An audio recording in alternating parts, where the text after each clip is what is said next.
vocês que nós já lemos aqui, Efésios capítulo 5. O tema da mensagem de hoje é a vontade de Deus. Diga comigo, a vontade de Deus é maravilhosa. Diga para o seu irmão, é maravilhosa. Diga para o outro irmão, é estreita. Mata a nossa carne, mas é maravilhosa. Diz assim,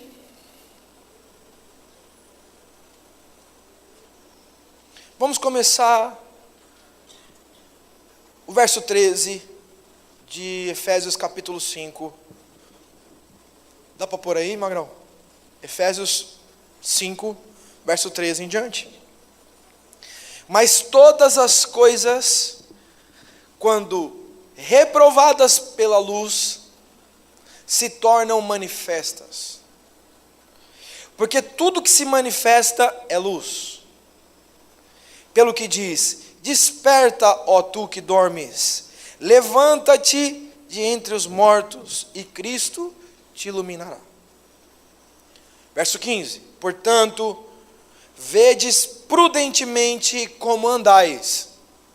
Presta atenção que a admoestação do texto aqui de Paulo aos Efésios não está referente ao que sentimos, mas é como nós praticamos o que sentimos, que significa andar. E ele diz, portanto, vedes, ou seja, enxergue, prudentemente, ou seja, antecipadamente, como vocês estão andando. Não como nécios, insensatos, e sim como sábios.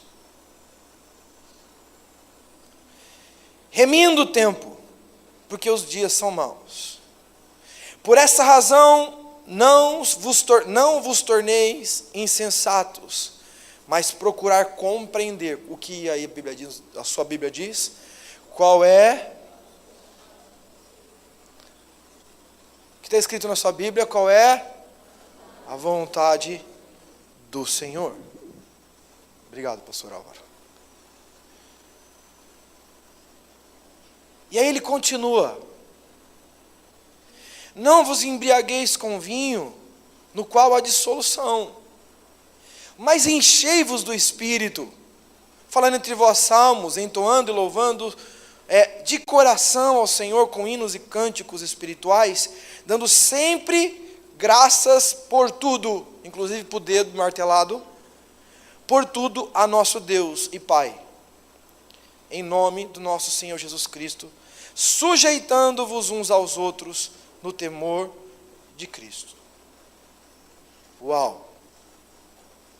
Que texto mais lindo!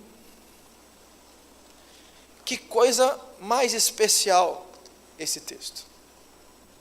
E ele tem o seu ápice no verso 17, quando diz, mas procurai compreender qual é a vontade do Senhor. Queridos, como é difícil entendermos a vontade do Senhor. As pessoas chegam e dizem, apóstolo, eu me converti. Eu digo, glória a Deus. Só que eu tenho um ódio daquela pessoa e não desisto dele. Então eu digo, vai se converter. Mas eu já me converti. Não, disseram que se converteu.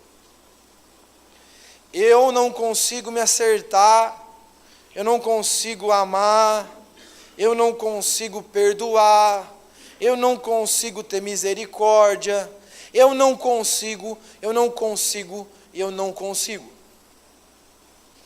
Eu sei que Deus me pediu para eu deixar aquilo. Eu sei que Deus me pediu para eu fazer aquilo outro. Eu sei que Deus me orientou para fazer outra coisa.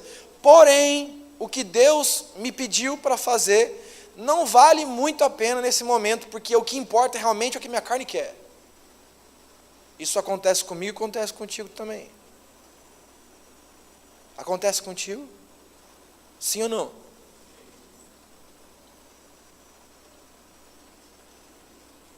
Quem prevalece?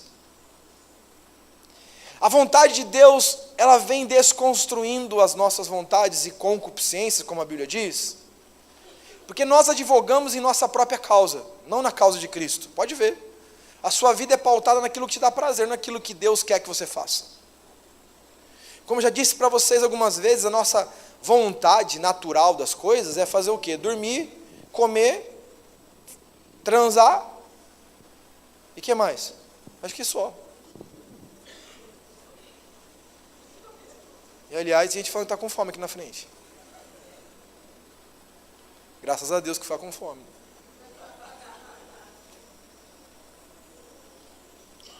Mas a nossa carne é pautada naquilo que eu desejo, naquilo que me fere, naquilo que me esmaga. Por isso é tão difícil viver a vontade de Deus, porque às vezes Deus diz assim, ó, tem que ir para a cruz. Melhor é dar que receber. Melhor tomar uma paulada do que dar uma paulada. A cruz do Evangelho nos revela quem Cristo é em nós. E quando nós abrimos as nossas Bíblias, em 1 Pedro, nós lemos esse texto no Mergulhando nas Escrituras. Quem veio no Mergulhando nas Escrituras aqui? Foi tremendo, não foi? Foi muito especial. E nessa terça-feira, nós teremos o Mergulhando nas Escrituras 2, a revanche, que é o 2 Pedro. Nós já aprendemos e mergulhamos em 1 Pedro, não foi verdade? Nós estudamos sobre a autoria, sobre quem escreveu a carta. Eu sei que parece óbvio, mas tem controvérsias. Para quem que foi escrita? Foi para os habitantes da Ásia Menor? Qual o propósito? Qual era a síntese?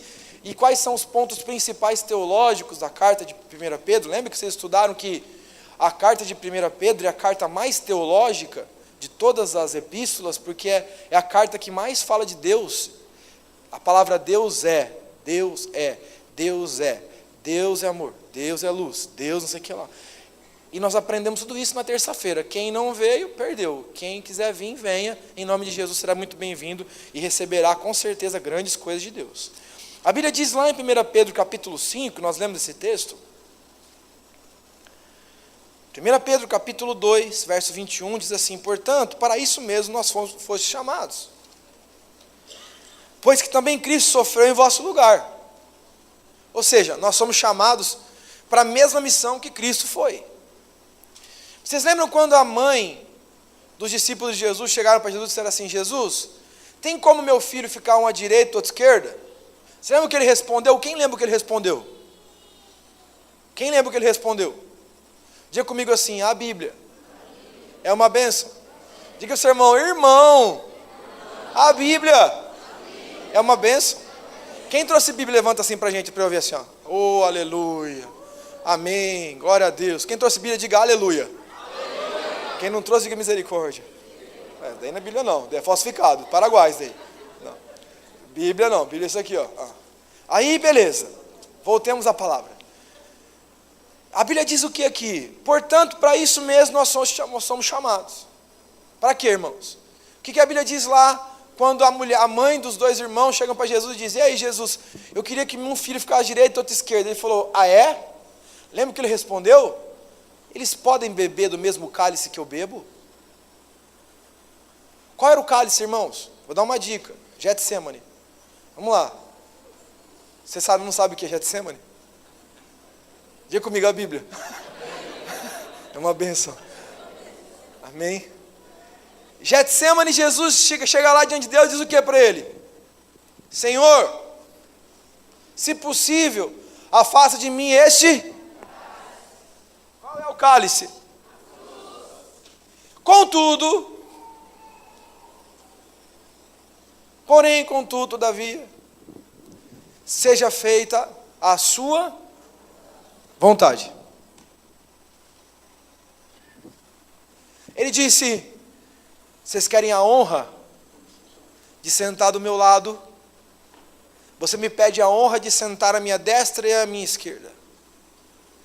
Mas eles estão, de verdade, preparados para se encontrar com o meu cálice? Eu acho que ela pensou e cálice para sempre.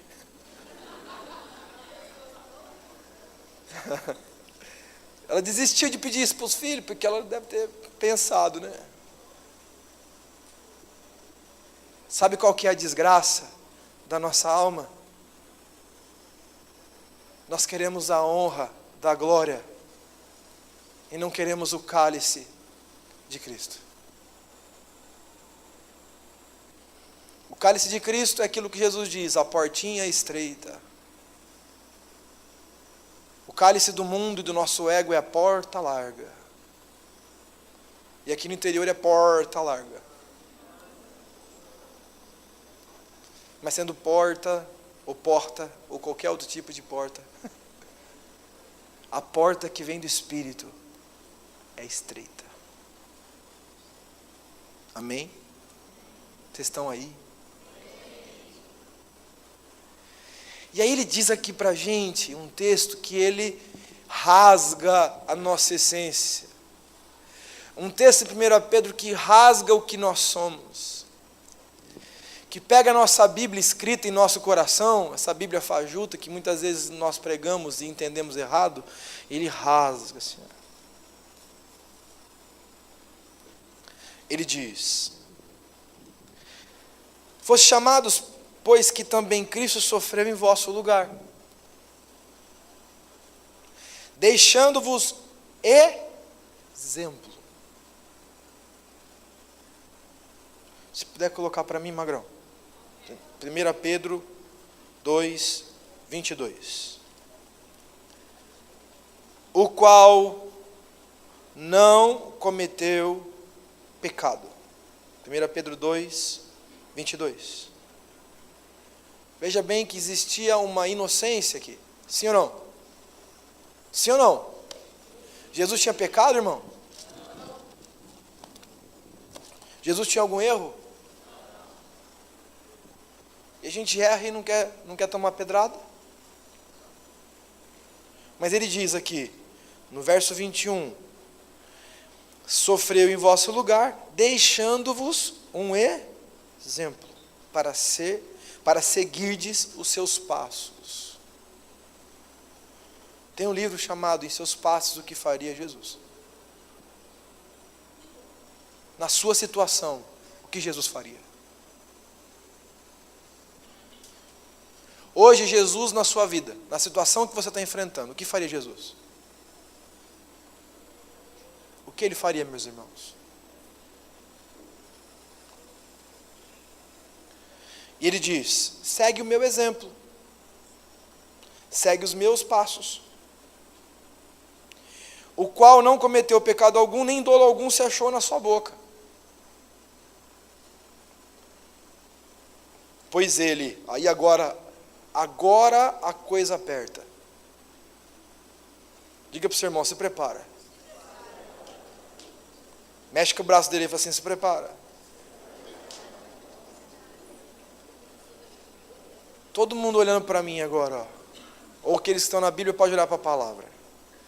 Pois ele, quando ultrajado, não revidava com ultrajes. Isso é Cristo. Cristo em nós. Se eu sigo os passos de Cristo, quando ultrajado, não ultrajo. Quando maltratado, não fazia. O que está escrito aí na sua palavra? Não fazia ameaças. Amor, você está errada. Amor, você está errado. Eu não quero mais saber de você. Não olha na minha cara. Estou brava, estou bravo. Cala a boca, moleque. Você é um mau funcionário. Quando ultrajado, ele não fazia ameaça. Vou te colocar na justiça, seu maldito.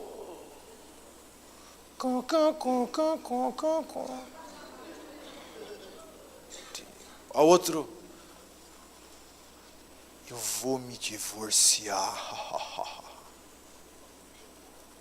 Isso não acontece no dia a dia? Vou acabar com a sua vida. Vou destruir você. Sai da minha vida. Vou matar você. Some do meu ser. A ameaça é a arma do fraco. A oração é a arma do forte. Vocês querem ver se isso é bíblico ou não? Nos passos de Jesus. Nos passos de Jesus. Diz a palavra. Pois ele, quando ultrajado. Sabe o que significa a palavra ultrajar? É quando você soma palavras ofensivas contra você. Sabia disso? Ultrajado é quando eu digo, você é um nojento, canalha, vagabundo, não presta, prostituto, você é um asco, você é desgraçado e assim para cima.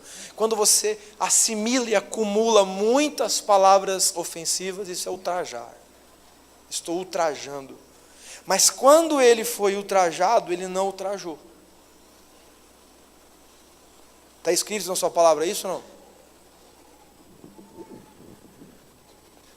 A Bíblia diz, não revidava, e quando maltratado, não fazia ameaças. Está me maltratando, eu vou quebrar sua cara. Fala direito comigo, senão você vai dormir em casa hoje. Vou acabar com a sua vida. Eu já fiz jiu-jitsu em 1915. Vou te dar um sossega-leão. O fraco ameaça, o forte ora.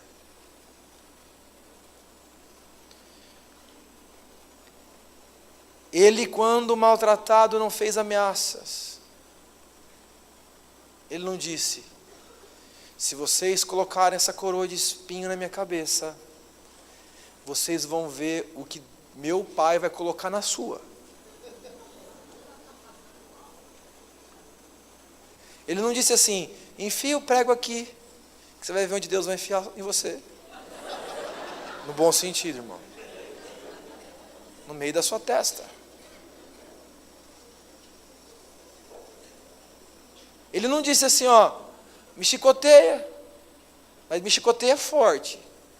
Porque quando meu pai pisar a justiça sobre você, não vai ter lombo para tanta chicotada.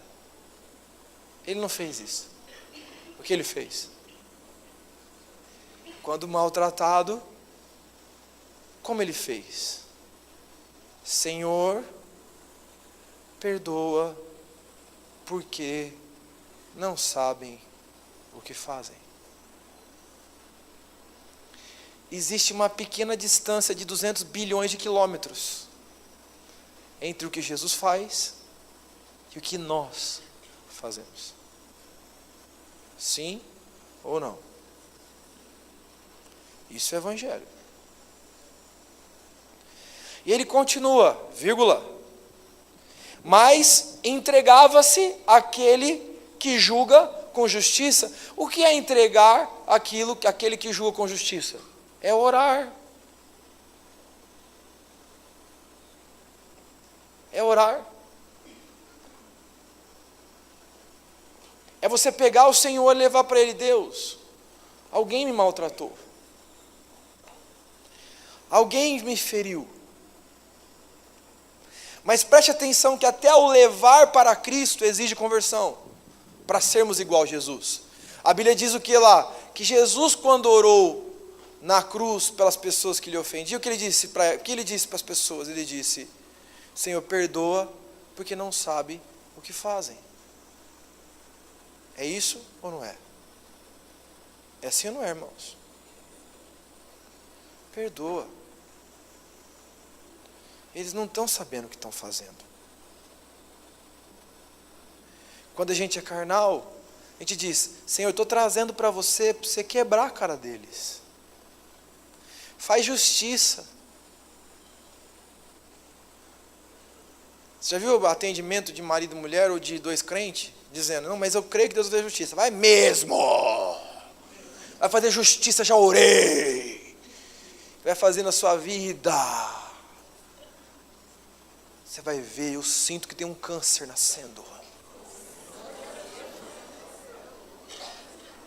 Queridos, eu sei que parece ser estranho o que eu estou dizendo, parece estar supervalorizando, mas eu sei que tem um monte de gente desejando que isso aconteça. Porque a Bíblia diz que dentro de nós só tem nojentices. É ou não é? A Bíblia fala que nada sacia esse sepulcro que há em nós, que é a nossa alma. Nós não queremos a bênção. Muitas vezes ficamos muito mais atormentados com a justiça que queremos do que com a restauração em nós que precisamos.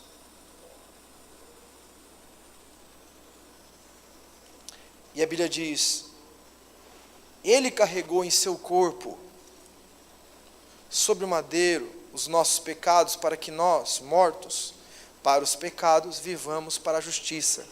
Por suas chagas foste sarados. Deixa eu dizer para vocês, queridos. Jesus nos ensina que a nossa cura vem pela cruz. Jesus nos ensina que o Evangelho de Jesus vem, ele só é discernido pela cruz. A nossa cura vem quando nós compreendemos que o mestre, que é mestre, não é mestre simplesmente para ensinar numa igreja, é ensinar no comportamento que temos. Quando a revelação de Cristo vem para nós, não como um deusinho que a gente coloca no coração e faz uma oração no final do culto para sair os encostos, a gente entende que o Cristo no qual nós ouvimos na palavra, ele muda comportamentos, porque quem está em Cristo anda como Ele. Não é só adora na igreja como Ele, anda como Ele, fala como Ele, vive como Ele, pensa como Ele, age como Ele. Quem está em Cristo segue os passos do Mestre. Quem segue os passos do Mestre faz o que o Mestre faz. Está dando para compreender, sim ou não? Queria que vocês abrissem sua Bíblia em João capítulo 4.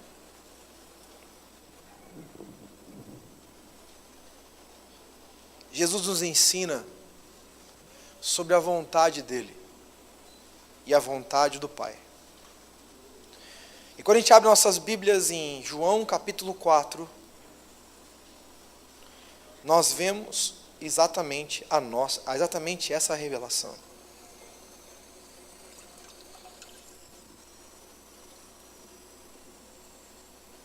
Capítulo 4, verso 31, se puder me ajudar, Magrão. João capítulo 4, verso 31 em diante.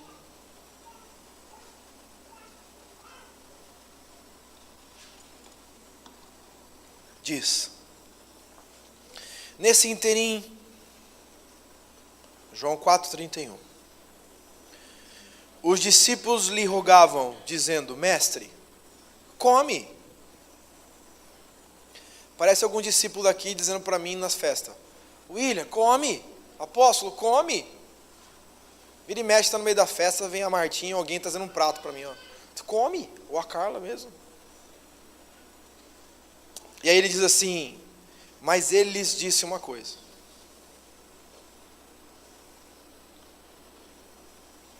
Uma comida eu tenho para comer, que vós não conheceis.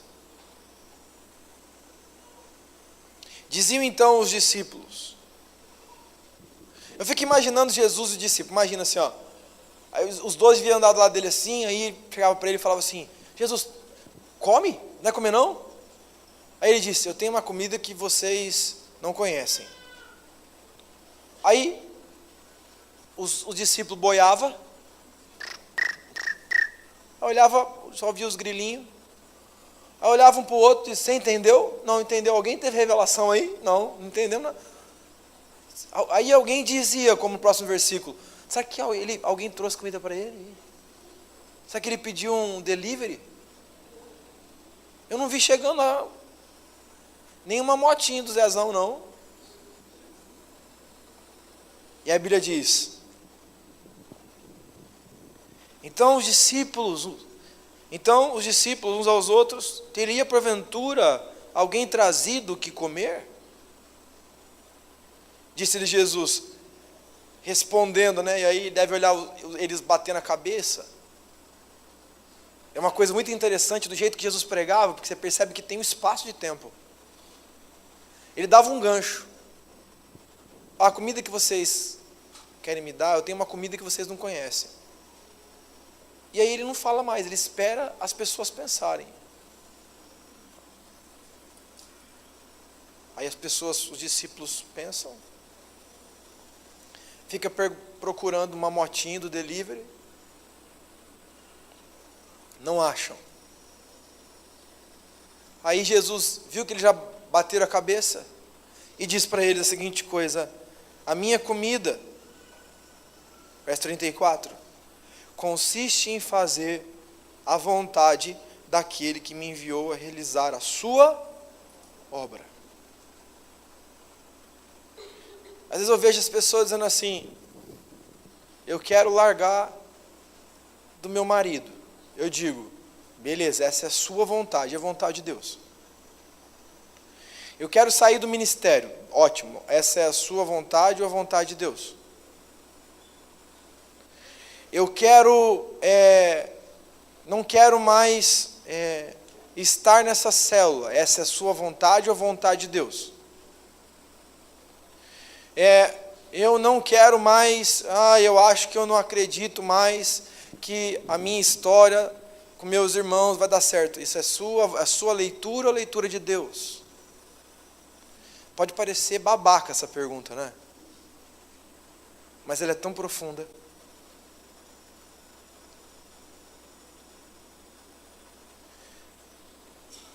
O que você deseja é o que Deus deseja? Alinhar a vontade do Pai com a nossa vontade é uma tarefa no Espírito. Eu não quero mais casar, é vontade de Deus. Eu quero casar, é vontade de Deus. Porque o que tem de gente que depois que casa fala não devia ter casado,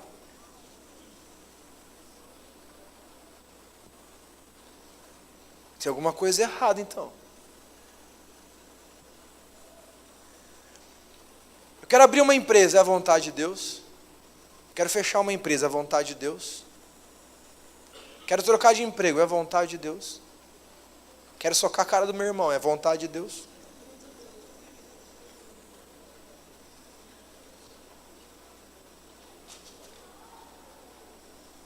Quero santificar o meu casamento, é a vontade de Deus. Quero orar com os meus filhos, é a vontade de Deus, você perguntar?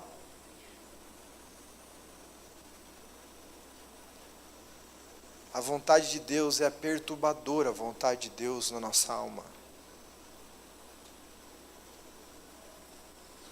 Vontade de Deus.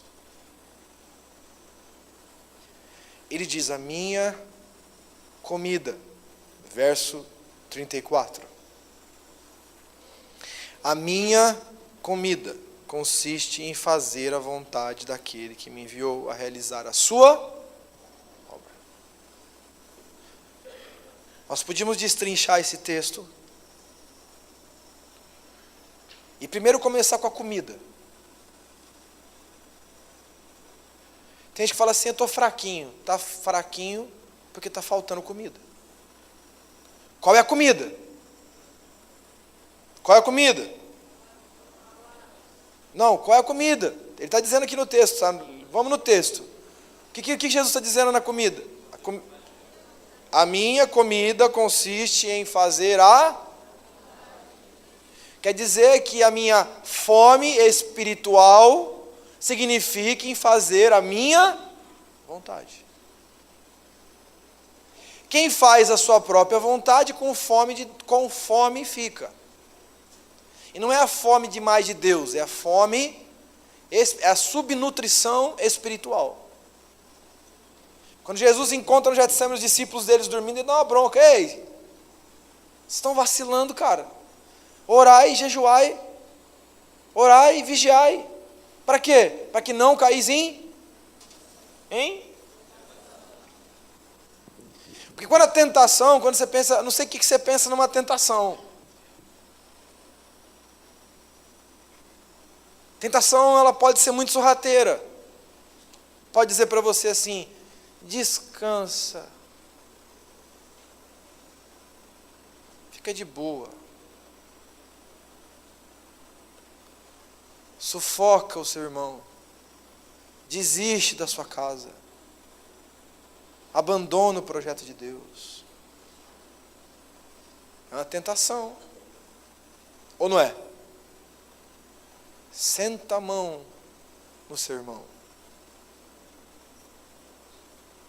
Deixa de sofrer com a sua esposa, o seu marido que não te dá valor. Coitadinho de você. Eu, diabo, me compadeço da sua dor.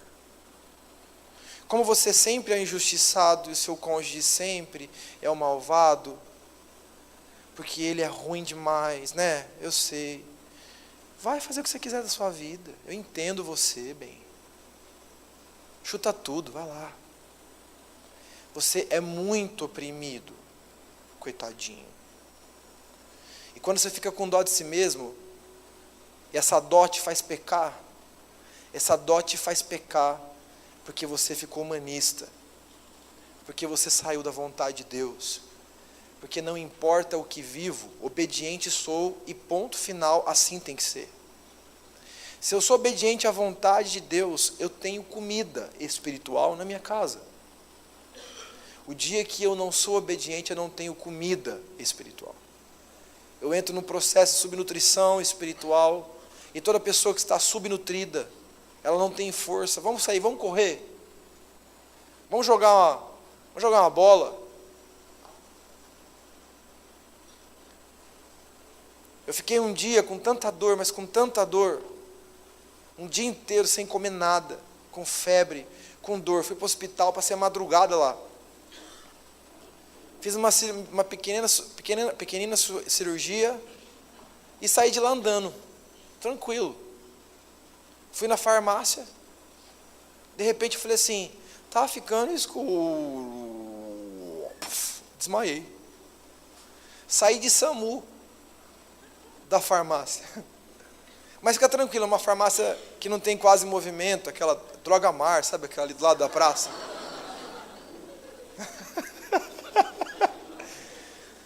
Só dava o pastor saindo na maca pro SAMU.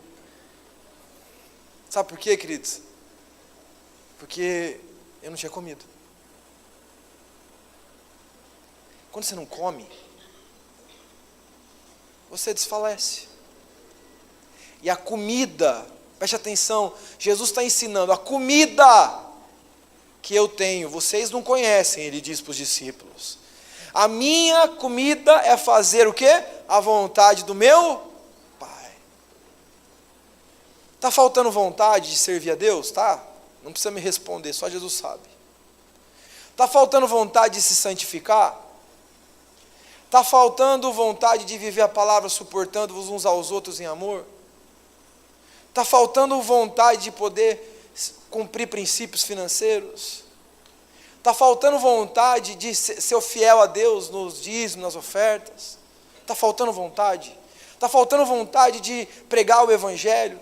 Está faltando vontade de ministrar sua célula? Está faltando vontade de viver o Evangelho de verdade? Então eu quero dizer para vocês que eu tenho um diagnóstico com essa palavra do Senhor. Faltou comida. O que é comida? É a vontade do meu Pai. Continuando destrinchando o verso 34, ele diz, em fazer a vontade daquele que me enviou, e realizar a sua obra. É minha obra ou sua? De nenhum de nós dois. É de quem que é? Deus. Vamos ler de novo o versículo, porque às vezes a gente passa pelo versículo e a gente não perde. Então a gente vai ler 50 vezes esse versículo, ver se entra alguma coisa em nós, amém? Disse-lhe Jesus, a minha comida consiste em fazer a vontade daquele que me enviou. Então não é a minha vontade. Se eu quero estar firminho com o musculinho, com as perninhas não bambeando, como a Bíblia diz lá em Tiago, Tem gente que dança lambada com Deus, né? Não consegue parar. Como a Bíblia diz, embebedados. A minha comida, a comida de quem quer ficar firme no projeto de Deus, é fazer a vontade daquele que me enviou. Não é a minha vontade, é a vontade dele. E realizar o que, queridos, que a Bíblia diz aqui? A sua obra.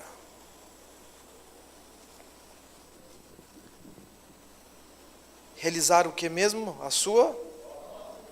O que mesmo? Mas realizar a obra de Deus é bom, tem que fazer isso mesmo? Eu não posso vir no culto não? Só no culto? Dou uma ofertinha aqui boa, dou, pastor.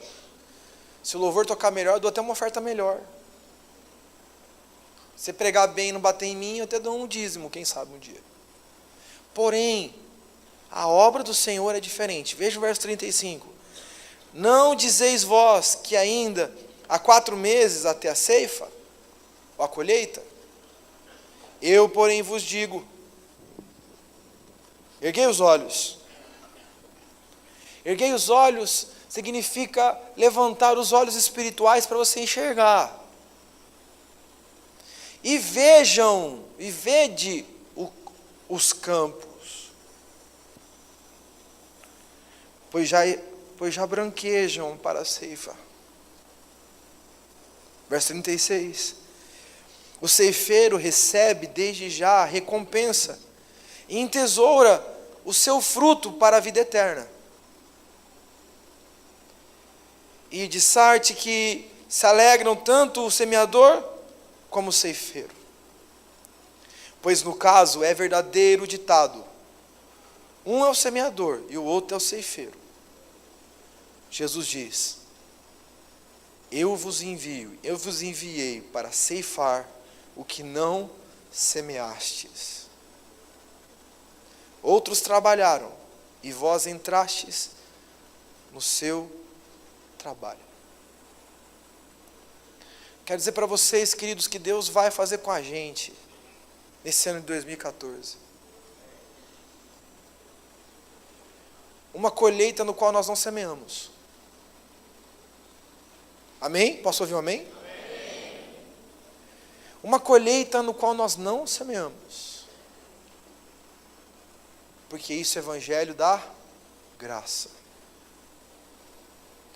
E ele diz: erguei os olhos e vedes o campo, pois já branquejam para a ceifa. Queridos irmãos, quantos ensinamentos. Deus nos convoca para o trabalho.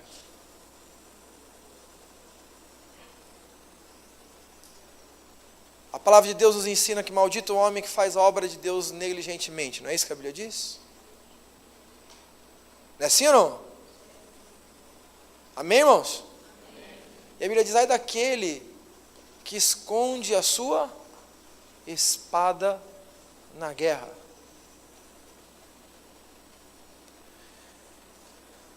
Deixa eu fazer uma pergunta para você. Se você tem uma espada, a Bíblia fala que nós temos uma espada. Qual é a espada nossa? Qual é a espada, irmãos? A palavra. Espada de defesa ou de ataque? Não, em síntese, ela é uma arma de ataque. É lógico que ela também é usada para defender. Mas ela é uma arma de se atacar. Haja vista a orelha do soldado lá que Pedro cortou. Bobeou lá, foi queria apertar o líder dele, ele cortou a orelha do cara. A atitude é errada, mas o coração está certo. Ah, se todos fossem igual a Pedro. Que amassem os seus líderes e protegessem os seus líderes. Tanto é que depois Jesus fez o que fez na vida dele, né? Deixou ele como líder da igreja no primeiro século. Mas ele diz aqui, queridos, conosco, a revelação da palavra está ligada à vontade de Deus. E a vontade de Deus é que nós estejamos aonde? Ativos na sua obra. ativos na sua... Mas é difícil. Minha vida é corrida. Tem tanta coisa para fazer. Deixa eu dizer uma coisa para vocês e hoje de púlpito. A sua família é mais importante que as coisas da igreja. Amém? Estão compreendendo, sim ou não? Mas a sua família não pode ser a desculpa para você não ter nada a apresentar a Deus, porque não fez nada por Ele. O seu trabalho é muito importante, mas se o trabalho te tira do propósito de Deus, por exemplo, terça-feira, eu quero gerar um problema em um lugar. Quem quer me ajudar a fazer esse problema? Obrigado. 3 mãos levantaram. Existe um déficit de sangue na Unimed.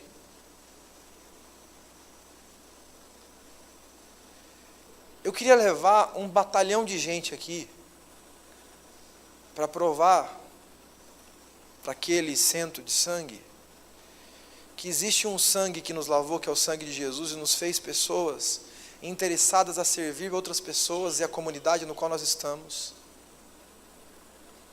Não porque um parente nosso está morrendo lá numa UTI. Porque quando um parente nosso está morrendo na UTI, a gente começa a doar sangue 5 vezes por dia. E fica pedindo, nossa, doe sangue, é vida, doe vida. Não sei o que lá. Mas quando nós sentimos na pele, terça-feira, das 7 horas da manhã ao meio-dia, tem doação de sangue. Como eu queria entupir aquele negócio. Eu queria entupir aquele lugar para que as pessoas discernissem que existe uma igreja viva que se importa com a comunidade. Será que eu posso contar com alguém aqui que não tem medinho de agulha e de verdade pode doar sangue para lá em nome de Jesus? Quem pode fazer isso? Entregar a sua oferta. Eu acho que nós já vamos dar um pequeno problema para a Unimed e um grande problema para as trevas em nome de Jesus. Só aqueles que creem aplaudem o Senhor Jesus.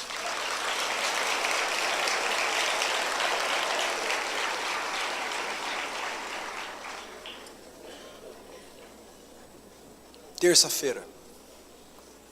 E nós vamos abençoar ainda de quebra o nosso irmão em Cristo. Tem um parente lá, né? Que é o Dudu que está aqui, né, Du? E nós vamos lá, vamos abençoar ainda o seu parente irmão que está precisando de uma bolsa de sangue lá. Amém, queridos? Isso é igreja. Igreja não é vir aqui mandar encosto embora, não. Isso não é igreja. Igreja é refletir Cristo aonde estivermos. Amém, queridos? Amém. E lá a Bíblia diz, a minha comida é fazer a vontade do meu Pai e realizar a sua obra. Então por isso Jesus diz, levante os seus olhos e veja que os campos estão brancos. Já pensou a gente chegando lá no hospital da Unimed? E aí as enfermeiras diziam assim, ó, deu tilt, o que aconteceu? Nós extrapolamos o número de pessoas para doação, pode ir embora. Não tem muito sangue, não tem onde pôr. Quem são vocês? Nós dizemos, nós somos mensageiros do grande El Shaddai. Aí vai falar assim, meu Deus, eles são crentes. E não é que eles servem também? Eles são crentes, mas não é que eles amam também as pessoas? Eles não amam só crente, não. Quero ver terça-feira quem vai.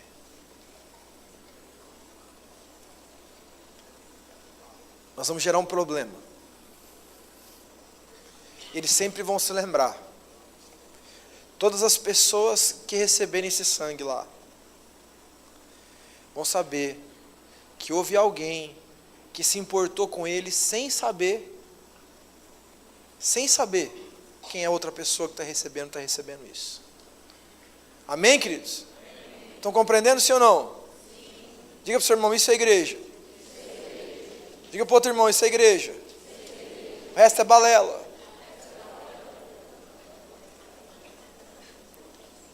Vamos ficar em pé.